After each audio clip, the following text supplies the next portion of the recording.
समो नो विरुजती इंदुखिलुपमो तादे सुबतो हृदोव अपेत कदमो संसारान भवंती तादिनो.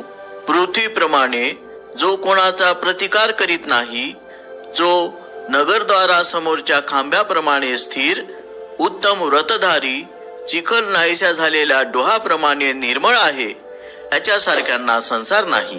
अर्थकथा. सारिपुत्ताने एकदा अनवधानाने त्याचा मत्सर करणाऱ्या भिक्षूच्या कानाला धक्का दिला.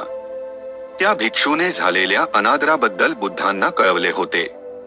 जेव्हा या घटनेबद्दल सारिपुत्ताला बुद्धांनी काही प्रश्न केले, तेव्हा सारिपुत्ताने आपली निरागसता पुढे न करता तो भिक्षू झाल्यापासून त्याच्या नम्र वृत्तीचे वर्णन केले. तेव्हा आपली चूक लक्षात आलेल्या भिक्षूला पश्चात्ताप झाला आणि त्यांनी सारिपुत्ताकडून क्षमेची याचना केली. बुद्धांनी सारिपुत्ताची कधीही राग किंवा चीड येणाऱ्या पृथ्वीबरोबर तुलना करून त्याची वाखाणणी केली.